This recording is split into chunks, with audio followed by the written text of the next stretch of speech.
My journey began in 2005. That's when I got diagnosed with cancer. 6 surgeries trying to cut it out, 39 radiation treatments trying to burn it out.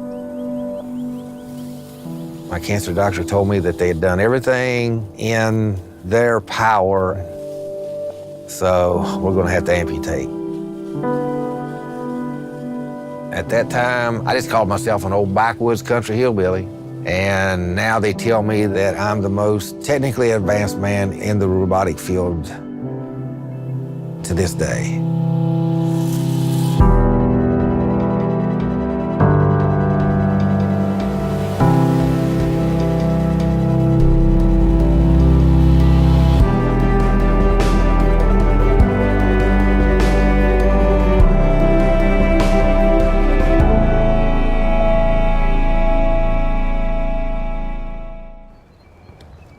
I've never been a rich man, but I've been a hard worker all my life. A little bit of caffeine keep me from getting mean. I'm happy-go-lucky. I'm a jokester. Everything that I do, I try to do the best I can. I've been told, you know, with one arm, you can't do stuff. You know, there's lots of things you can't do. Well, I'm not saying you're gonna do it fast, but eventually you can get it done. When I got cancer and then lost my arm, you know, it blew my mind. I mean, you know, why would this happen to me? Now, you know, I can't go out and take care of the family like I used to, but you know, it's there. So I'm gonna make the best of it.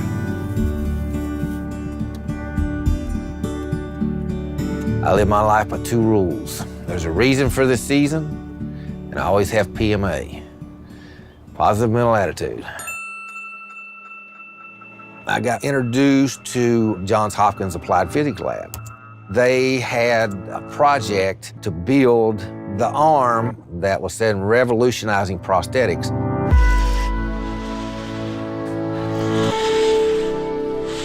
The modular prosthetic limb, they wanted everything to move just like your natural hand, wrist, elbow, shoulder can do. And they needed the human factor now to come in and start testing and working with the arm. I got a chance to meet with Dr. Albert Chi at Johns Hopkins Hospital.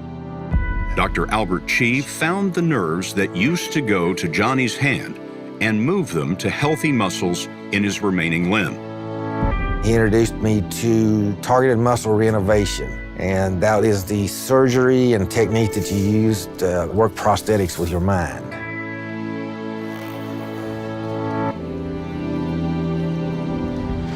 And I never in my wildest dream thought that I would be the one. I mean, why would some backwoods country hillbilly be the chosen one?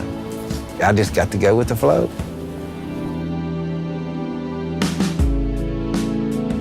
Courtney, as much as we have worked together now, it's more than just a tech-prosthetics relationship. We're just like a family. Johnny's unique in all kinds of ways. But what makes him unique in how he controls the limb is that he has the osseointegrated implant.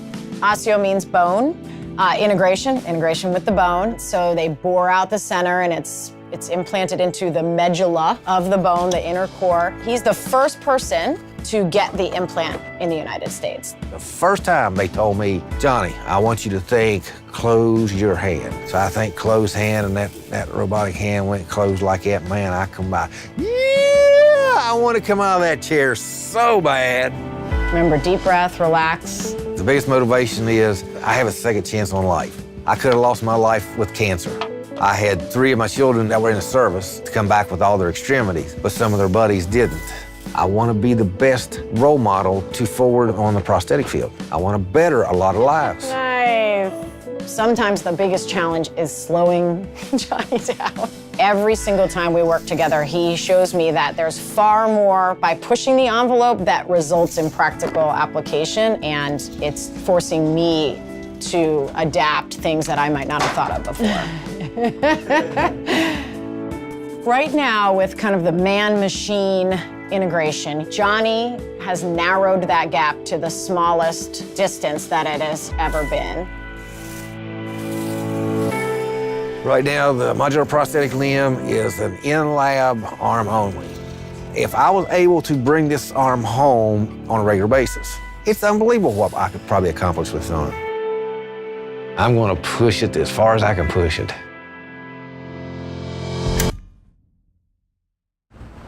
I want to introduce you to the place that I stay each and every time I come up to Baltimore, the magnificent Hotel Chi. I can't believe we're here in this setting. I mean, everything we've done so far has been in the lab. And to see Johnny right now with the system in place, like it's just so incredible and so moving for me.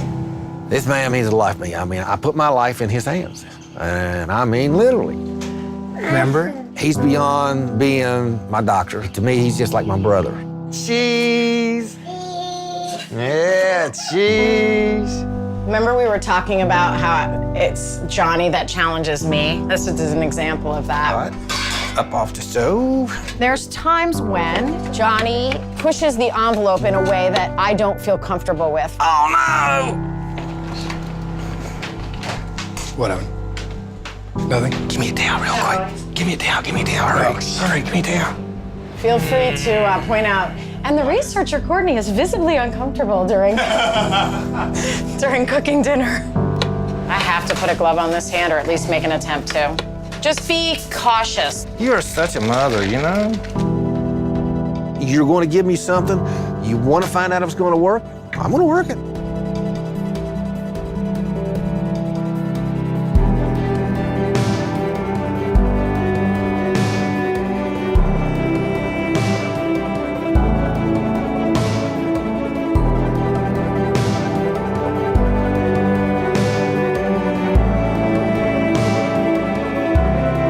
The cooking was, nerve-wracking, but now, in hindsight, it was amazing. We didn't practice at all. He was trailblazing it today. It's just that one step closer from this being a research system to something deliverable. Good job. I really do feel like we're at this crossroads between breakthrough surgery and breakthrough technology. Really, we're seeing this evolution of man and machine. It's going to be light years beyond what is available out there. Bon appetit. Like I said before, I don't know why I was chosen for this. I'm not the most intelligent man in the world. I'm not the most physical, strong man in the world, but it has given me a new sense of purpose. I'm just the Model T, or the Wright brothers' beginning of the technology. I'm showing you it does work. And every week, we're progressing farther and farther and farther and farther. My next step is I'm gonna be going and I'm gonna be getting sensory surgery done to where I'm supposed to be able to feel as good as your own natural limb. It's gonna be good. And we've just begun.